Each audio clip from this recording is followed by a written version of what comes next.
Hey guys, welcome back to my channel. I know it's been a week, but we're back and I will be reviewing today the new Rare Beauty by Selena Gomez, the palette, lipsticks, as well as the new Lime Crime release, as well as the new ABH release, as well as the new Natasha Denona release, and we'll also be looking at the freckle pen. And also don't forget to subscribe to be entered in giveaways for the items that we talked about, and I will leave in the description below the new rule for giveaways. So let's go ahead and start right away with the new Selena Gomez Rare Beauty eyeshadow palettes that she released for the holidays. I picked up both of them just because I wanted to see if they're truly pigmented and creamy, as they say. And actually, yes, they are very pigmented and creamy, but I don't know if I like the color story. I don't know how to look to create with an all shimmers palette. And my favorite of the two is probably the blue one with the pop of green, because the purple one I find it to be a little bit more patchier, and I didn't really care for the second one. I feel that if you have the green one, you can probably get away with more if you have more olive skin tone like me.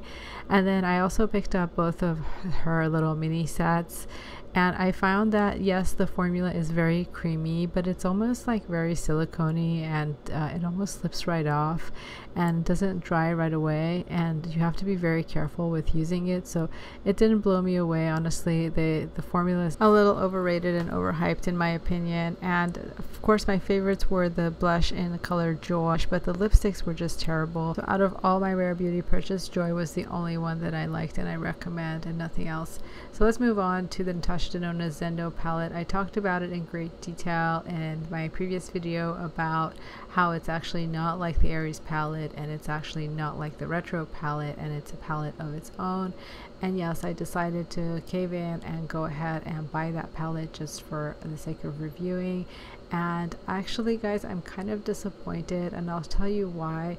This palette, it just doesn't perform as well as the retro palette. Now the color story is really beautiful because you are getting some corally shade, and it is like probably the only redeeming shade in there. The shimmers are a little bit more patchier, as well as the one brow bone color, but you have to really work with it. And I would say that between this palette and retro palette, like, they're just not even comparable. Retro is so much more superior. The quality of the pigments are a lot more higher. The color story in general, I find that you can create more looks with it. A light green, dark green, like peach, dark peach, and kind of create like at least 4 or 5 different looks. So a subscriber messaged me and said, don't all the people that have the ZENDO palette look a little bit tired?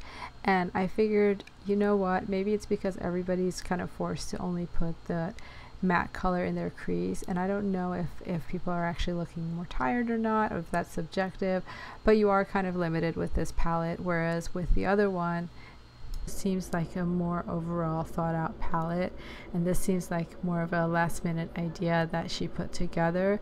So I definitely don't think that the ZENDO palette is in any way worth the hype.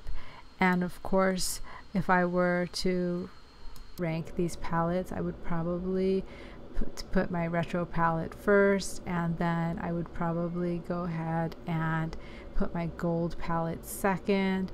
Now between ZENDO and the Glam, I still think ZENDO is slightly better than the Glam. I don't know why I don't like the Glam as much, maybe because it's just too neutral for my taste, but I feel that other releases have been more superior, and I'm not even considering Mini Lila or Mini Sunset, because those I've already decluttered and depotted and talked about in my previous video. So let's get on to the next fast review, which is the Lime Crime release. Now Lime Crime did a greatest hits release, as well as they came out with a freckle pen, and I also picked up the KKW mini wedding palette just because it was a fun neutral palette to look at, and I thought that even that palette was much more interesting than the greatest hits palette from Lime Crime, just because the Lime Crime one, these colors are so boring and we've seen them so many times over, and it's just like, how is this the greatest hits palette when really we're just looking at some mauvey taupey shades with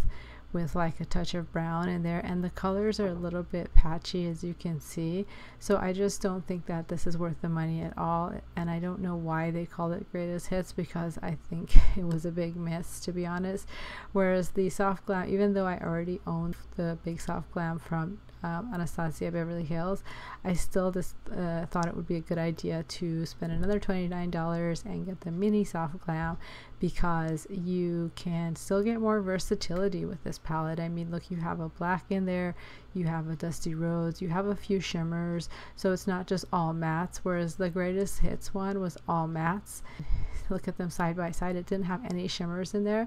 And the Anastasia one is just such a better palette for travel, which again, we're not doing any travel in 2020, but overall I think that it's just so much more thought out, and I'm really appreciating ABH this year, because they're not just pumping out release after release like other brands are, and they've actually put some thought into it. And I think that if I were walking out the door or like going somewhere to travel, this might be the most interesting and useful palette to grab and go. So I'm going to say that this is actually a really good buy. It pretty much covers your basic neutrals without being too scented like a Too Faced one, or being too glittery like, let's say, a ColourPop one. And I think this is a hit, and I'm glad they did that. And the next item that I picked up was the Freckle Pen by Lime Crime from the same collection. It was a little bit of like a marker feel to it. I don't think that freckles really naturally look like this, and I think the best way to apply freckles is by spraying them on. So I don't really think that these freckle pens are really that good. And also another thing I picked up was their cherry lip gloss set, and they are a little bit too goopy for me, and the scent is a little bit empowering. It smells more like a Starburst candy and less like a cherry. So again, I think that this entire Lime Crime release was a bit of a fail, and I don't recommend picking that one up. Out of all the products I reviewed today, I still think the best one was the Joy from the Rare Beauty and the Soft Glam Mini by ABH, and everything else not so much. Anyway, a lot of people have been asking me about the new VIB November sale and what's a good recommendation, what to buy, what not to buy. So I want to do a quick look at what's on sale in Sephora right now, and these items have been on sale for a long time. Basically, the newest one here is the Pat McGrath, the mini palette. That's $14. That's been on sale forever, as long as I remember, maybe from the middle of summer. These Fenty items have been on sale like for years now. These lipsticks maybe are a little bit more newer, but this Fenty palette has been on sale, off sale.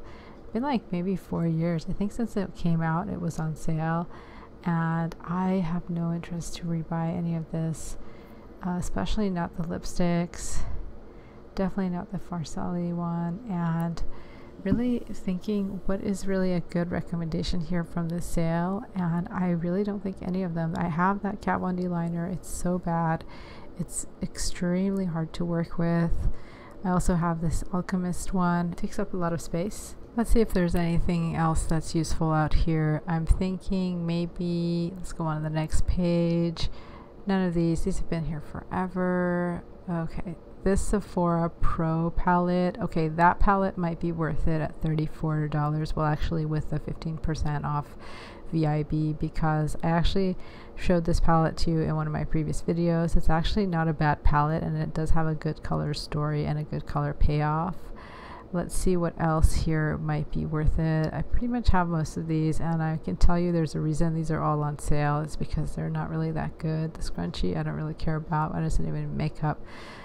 I don't think any of these are really worth it. I think that if you want to take advantage of a discount, just go to the full price items, because these sale items, like I said, they had the Norvina on sale for like a hot minute for 4th of July, and they quickly put it back up at full price because they realized it was a good selling item. These Pat McGrath palettes have been on sale forever because the packaging is cheap. I mean, the quality of the shadows isn't that bad, but the packaging is cheap, and it's a bit of a letdown, which leads me to believe maybe the new has cheaper packaging might actually go on sale. I'm not talking about the quads, but the bigger palette, and some of the items that have cheaper packaging generally seem to go on sale. So basically, out of all the sale items, I think that the Sephora Pro palette was probably the most worth it one in my opinion. If you had to pick from the sale items, if you had to pick from any of the new releases that we talked about in this video, I'm going to go ahead and say skip everything except for the ABH